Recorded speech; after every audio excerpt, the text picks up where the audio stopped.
Oh my god, I just finished this week's insane episode of Welcome to Derry, and I have only one thing to say to the writers. You can't keep getting away with it! Pour a Freedom Coke for our boy Rich. I'm in a glass case of emotion here in what was arguably the most brutally emotional episode yet. From our first look at Pennywise's origin, the insane Black Spot massacre, and General Shaw's true plans revealed. I'm just over here like, my heart can't take it anymore, I just can't take it. So join me as we take a deep dive into Derry, and make sure to like, subscribe, and leave a balloon in the comments. I write, edit, and produce these videos all by myself, so every little bit helps. We have waited years to finally get a Pennywise origin story, and episode 7 delivers while still leaving room to explore more of Pennywise in the future. We're back in 1908 at Santini's Traveling Carnival, the same carnival we saw a young Francis Shaw back in episode 3.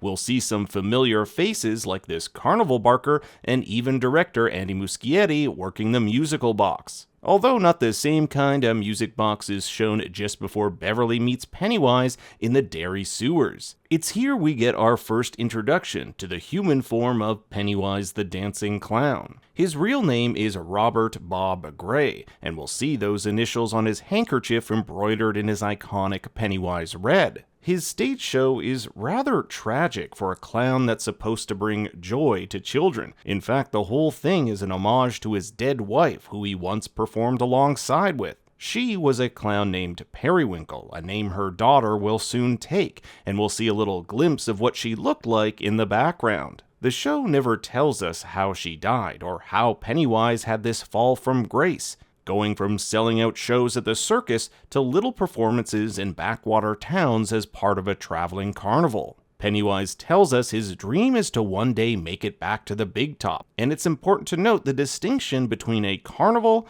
and a circus. A circus is considered more prestigious. There, the focus is more on performances based on skill, where audience members sit under a big top watching trapeze artists, aerialists, and even clowns. The carnival is the opposite. The audience walks around a midway, engaging in games of chance, taking in freak shows, and riding dubiously held together attractions. I got the feeling that Pennywise thinks working at a carnival is a bit beneath him, hence him wanting to make it back to the big leagues. I like to think that this carnival is a yearly thing that visits Derry, as the beginning of It Chapter 2 features a 2016 version. But back to the tragedy of Pennywise. I think that after the death of his wife, he spiraled into alcoholism. The guy can't even take a moment after the show without having a drink. This probably led to him being fired and having to take a carnival job to pay for him and his daughter. Speaking of which, his daughter is Ingrid Kersh, the Juniper Hill maid we saw in 1935, 1962, and potentially even 2016.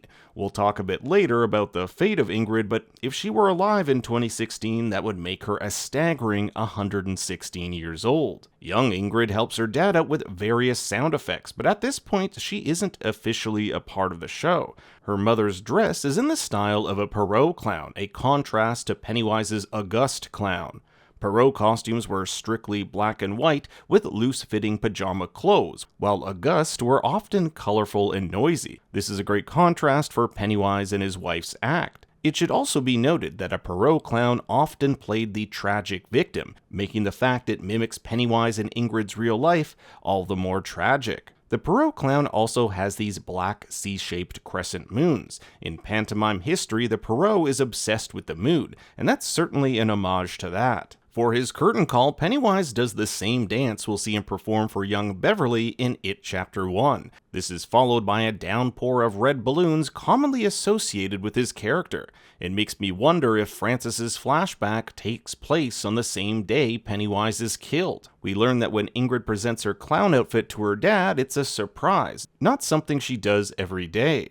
So I like to think this is shortly after she's already surprised her dad. A bunch of kids storm the stage and grab his wig, another little nod that the carnival is a bit more unruly and a step below the circus. In the background, we'll catch a glimpse of a small child watching the performance from the barn. He's credited as Urchin Boy. Galoo has often used different methods to lure his victims, and for Pennywise, he takes the form of this boy. We know that Pennywise loves to get into the minds of his victims, and I can't help but think this boy is a manifestation of what he was like as a child. Both he and the street kid lost their parents, and we can assume Pennywise came from a poor family and went on to join the circus. Pennywise is kind of taken aback when the child holds his hand, but something compels him to venture out into the forest to search for his parents. Even though he initially told the boy to scram, he'll help him because deep down he knows this kid was just like him as a child, an alone boy who's lost his parents. Periwinkle's clown reveal makes her papa very proud. She even has this horn we saw her holding in episode 3,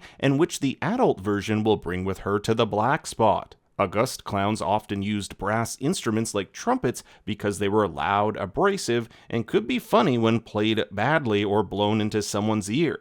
You'll notice he calls her Pumpkin here, the same thing he calls her in the 1935 flashback. He has big plans for them to star in the first father-daughter clown act, and it's kind of chilling when he says his new act will be different and something no one has seen before, foreshadowing his next act as the clown entity that will haunt Derry. We don't actually know what happened to Pennywise after venturing into the forest. All we have is this bloody handkerchief and the carnival barker's theory that Pennywise was eaten by wolves. I hope this is something that's explored more in later seasons of the show. Producers have stated season 3 will be set in 1908, which will climax with the Kitchener Ironworks explosion, so it's very possible we'll see more of Bob Gray and what really happened to him. But what about Ingrid? With her father gone, where did she go? All we know is that she ended up settling in Derry, feeling, quote, drawn to it. She'd go on to work at Juniper Hill until that fateful evening in 1935, where she hears of Pennywise's return. This is another thing the show doesn't tell us. What did Ingrid and Pennywise discuss that night in the Juniper Hill boiler room? How complicit was Ingrid in helping him gather children? And was she in any way involved in the 1935 event known as the Bradley Gang Massacre? All we really know was there was some expectation that if she helped him, he would come back for her. And that's exactly what she did. Ingrid was pivotal in orchestrating the Black Spot Massacre. She was the one who kept Hank busy the night Phil, Theo, and Susie died, the event that would see Hank Rogan arrested and eventually hide out at the Black Spot. And she was the one who tipped off the mob where Hank Rogan was. Last episode, we saw Ingrid prepare for this big event. She loves to put on her makeup and outfit as a reminder of her father's love for her. Her husband, however, isn't so keen on the idea. This is Stan Kersh, town butcher, white supremacist, and occasional wife-beater. A few episodes ago, I theorized he liked to slap Ingrid around, and now it's confirmed, telling her that if she doesn't wipe that ridiculous crap off her face, she's gonna be black and blue. Ingrid states this is who she really is. This is something she'd had to hide from the world for 27 years. At the end of the day, she's daddy's little girl. That's when Pennywise is revealed, who uses a comically large butcher knife to kill the butcher. Kids call me Stanley Cleaver. While Ingrid is clearly shaken up by the gruesome death, she keeps her composure. This is the thing she's waited for so long.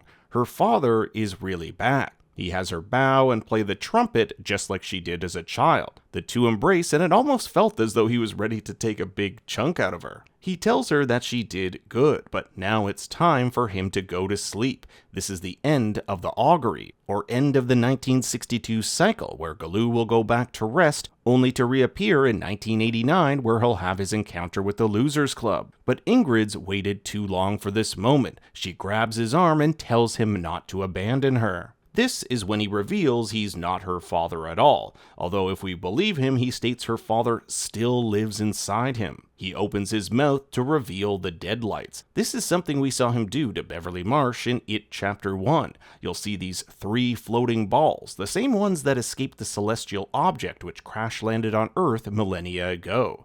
This is Galoo's true form. When someone is affected by the Deadlights, they immediately go into a catatonic state in which one's consciousness is ripped away from the body. This is shown visually by the eyes glazing over into a milky gray and their body levitating from the ground. Those affected by the Deadlights are put in a state of eternal terror, their minds locked in a nightmare. Will refers to this as salting the meat, or getting them prepared just right before they can be devoured by Galoo. Most who experience the Deadlights are instantly killed because the human brain cannot comprehend its true eldritch form. However, Beverly in 1988 survived this experience. In the movie, it gave her prophetic visions, like how she saw the losers returning to Derry as adults. Does this mean that characters like Ingrid or will experience something similar? After the fire at the Black Spot, we'll see Ingrid carted away. Pennywise didn't end up taking her. Perhaps he was too full and didn't need to feed on her, or maybe he knew she was bad meat. She wasn't afraid of him, at least not to the extent of the others. But what will end up happening to her? Is her brain completely fried? I think it would be pretty ironic if she ended up at Juniper Hill as a patient. The Hanlons have made their way back to their home in Derry, believing it to be safe now that Galoo has gone to sleep. Their fridge contains Fizzla Cola, which we found in the Derry grocery store, and is a nod to Nozzla Cola in the Dark Tower. There's also some Siegel's Pickles, a rival pickle company different than the one Lily's dad worked at. You might also see a moving box as Charlotte made it clear that tomorrow she's getting Will out of Derry. Pennywise, however, has different plans, as he'll emerge from his slumber to put Will under the Deadlights. We know he'll survive this ordeal, as he'll grow up to eventually have Mike as his son, but you better believe that Leroy will stop at nothing to get his son back. We also haven't really seen Leroy's inability to feel fear tested, so I'm excited for that as he gets closer to a one-on-one confrontation with Galoo. Last episode saw a mob of white men led by former Derry Chief of Police descend upon the Black Spot, a bar for African-American servicemen of the nearby Derry Air Force Base. Ingrid tipped them off that known fugitive Hank Rogan, who escaped a Shawshank prison bus, is staying there. We've seen the town and how it's become increasingly aggressive over the past few weeks, even brandishing weapons out in the open. This is how Galoo's hold over the town manifests. Even the indigenous elder talks about how the citizens have become more agitated, noting that this year's augury has yet to take place. The augury is a huge event that signals the end of the feed. In my last breakdown, I noted how 4 members of this mob have personal reasons for wanting to find Hank Rogan. Al Malkin, Phil and Susie's father, believes Hank responsible for his children's death. He even tried to murder him in public and was somehow set free. It just goes to show you how deep the corruption is in this town and how everyone kind of turns a blind eye. Corruption might be what got Police Chief Bowers axed, as he tells us the powers that be lost faith in his ability to, quote, serve and protect.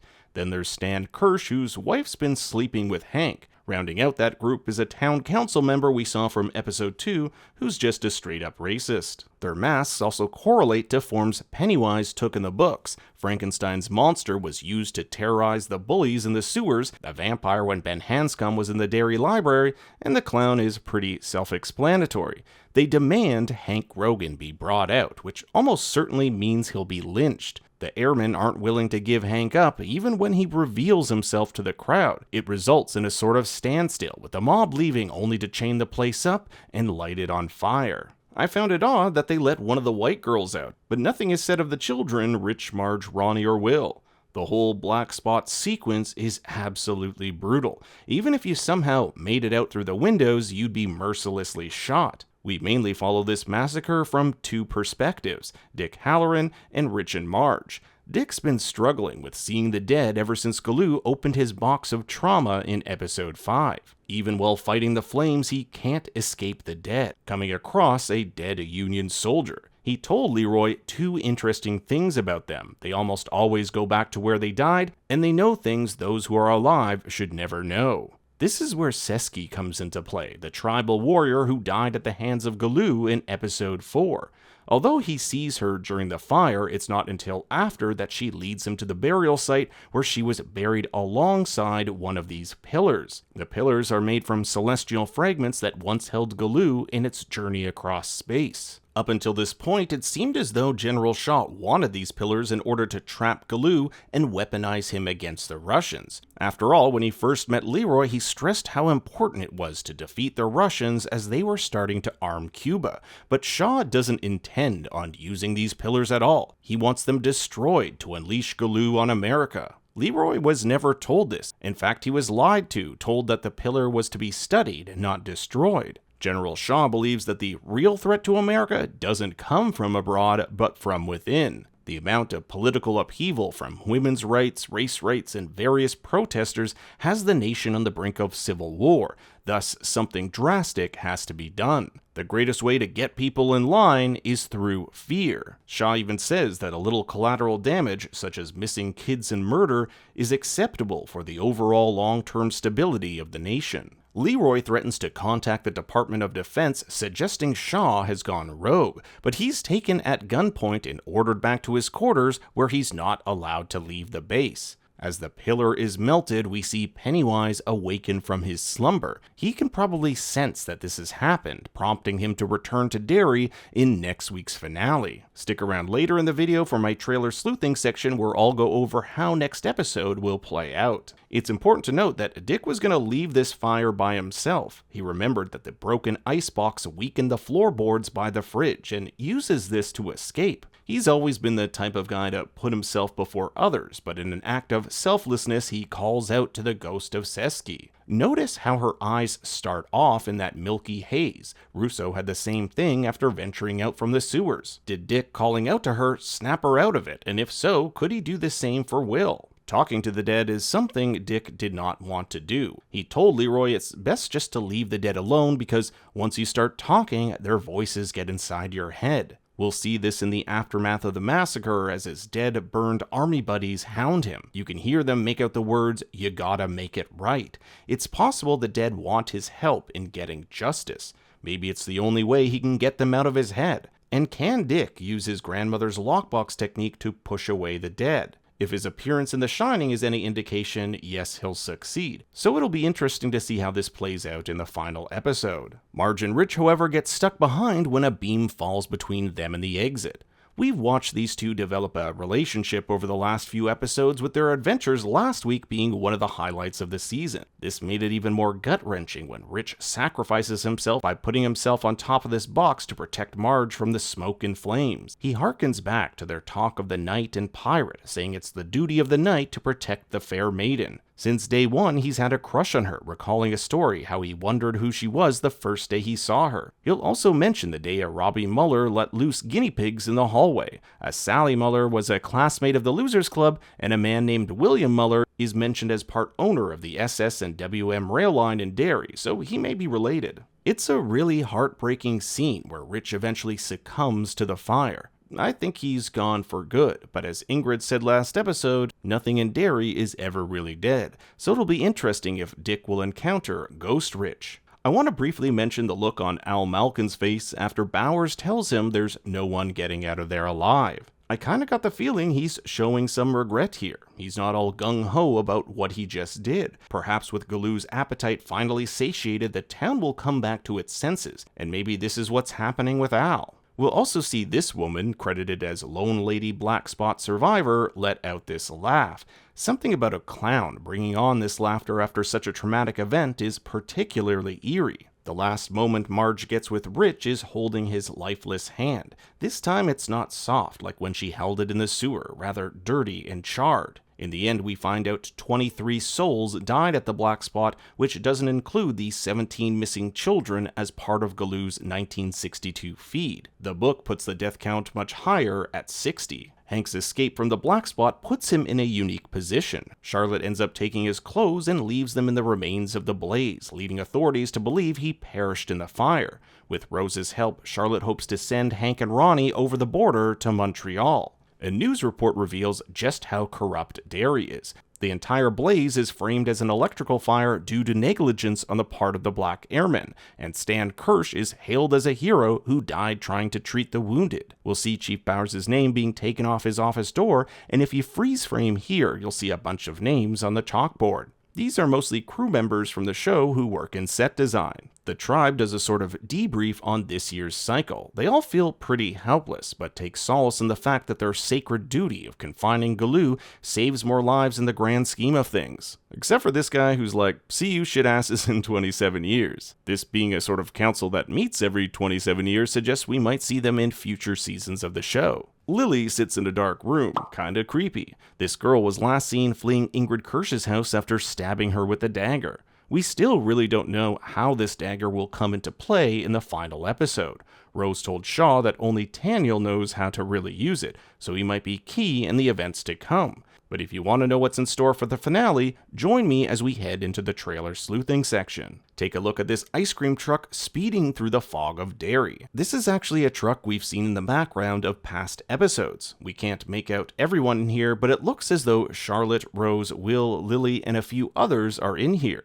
So we can confirm Will gets out of that Deadlight trance. It's kind of ironic they're making their escape from Derry in a Derry truck. But what is this fog? Could it be something like in Stephen King's The Mist? I imagine it has something to do with the pillar being destroyed. After all, it was General Shaw who said that fear is like a fog. By destroying the pillar, maybe it unleashed something. It could also be Pennywise controlling this fog, but we've never seen him do anything as massive as this. He'll definitely use the fog to his advantage, as we'll see his infamous red balloon and a creepy woman here. In this shot, Ronnie, Lily, and Marge run through the fog with Ronnie holding on to the dagger. The kids floating above them, I think, are taken from school. In this shot, we'll see the patty cakes fall under Galoo's spell and begin to float. Other students clamor for the door, so something big happens at school, which results in missing persons posters plastered all over the standpipe. The dead continue to haunt Dick, as we'll see several dead in the trailers. He'll hold someone at gunpoint saying,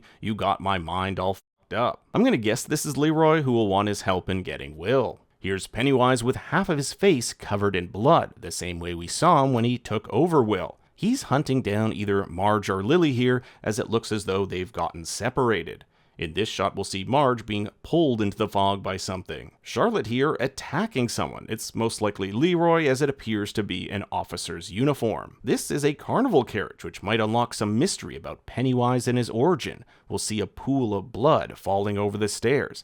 I like the addition of a star, as Galoo came from a falling star. I can't show the corpse here as it's too graphic, but there's a guy dead in the middle of the school gym. This is likely the aftermath when Pennywise takes the children. It's Marge and Lily who stumble upon it. This particular image has sparked a lot of debate online. Some are saying this is adult Lily Bainbridge at Juniper Hill.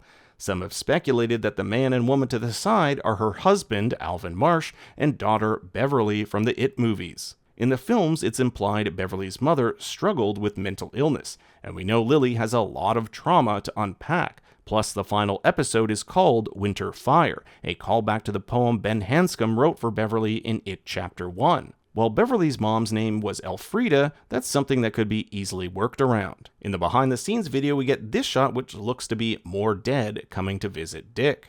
Dick finds himself in the fog as well, not looking like he's having the best time. Leroy and Taniel are there too. Everything seems to be building towards some big event in the fog. A record player here as someone is restrained at Juniper Hill. Is it Ingrid, adult Lily, or someone else entirely? Marge holding onto the dagger as it glows. Galoo must be somewhere nearby, but hopefully with the dagger on them, they won't be harmed. We have just one more week until the finale, and now I turn it over to you. What do you think will happen next? Leave your thoughts and theories in the comments below. Thanks for watching, be sure to like and subscribe, and for more bad takes, you can follow me on Twitter and Instagram at ThinkStoryYT. Until next time, remember, Daddy loves you very much.